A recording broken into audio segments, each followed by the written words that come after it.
Hi, this is Paul from Pear Tree Education. As part of our ongoing videos about 21st century education, I wanted to talk about the hot topic of graphene and how that relates to 21st century education. If you're not familiar with graphene, it's a new material that's made of carbon and is one carbon atom thick. Because it's so thin, it can be rolled up just like paper. However, remarkably, it's one of the strongest materials ever made and is 200 times stronger than steel. Not only that, but it's able to conduct electricity better than copper. It's considered to be one of the most exciting discoveries of the 21st century.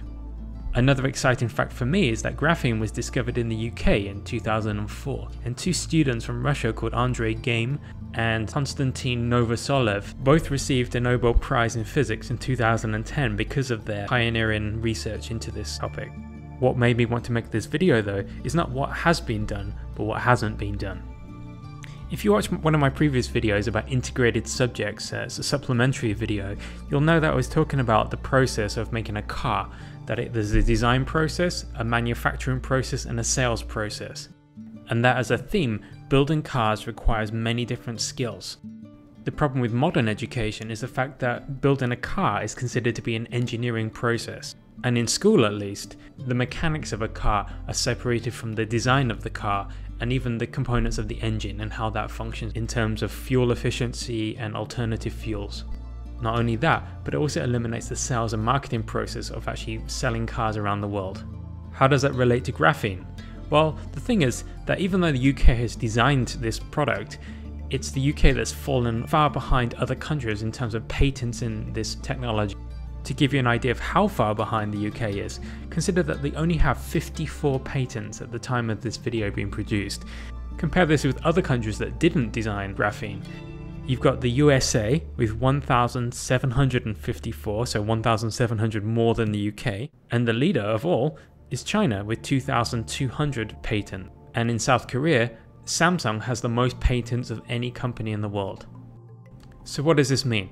It means that despite Geim and Novoselov and the UK producing this product, neither of these men nor the UK is really going to see much financial benefit from this. So this is a great example of how education doesn't lead to success in life, because it's completely detached from the realities of life. No one's going to feel sympathetic towards the UK or these two men because they haven't succeeded in making money from this technology.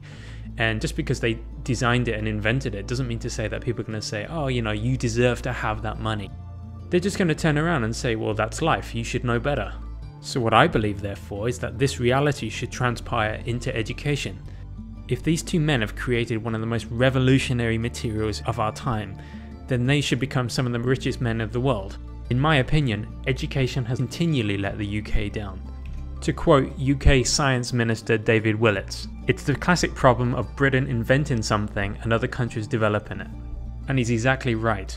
And it's extremely frustrating to know that this is always the case, that the UK or other countries develop an idea, but then another country makes money from it because they either sell out or they just lack the resources or the talent or the knowledge to actually make money from their ideas. One of the reasons why the USA has been so successful is because not just because they come up with new ideas, but because they have the knowledge in order to know to patent their ideas and how to market them and how to profit from them. A great example of that is Apple. They design the ideas and they make lots of money from it, and they're now the richest technology company in the world. And needless to say, they're extremely protective of their patents.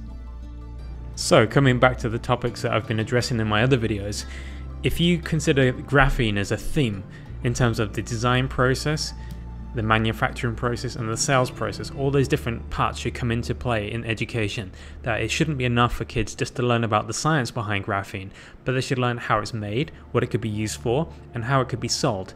And not just how it could be sold, but how those ideas can be patented and what patenting even is. Theme-based learning and integrated subjects address this exact need. It's about the complete process from start to finish.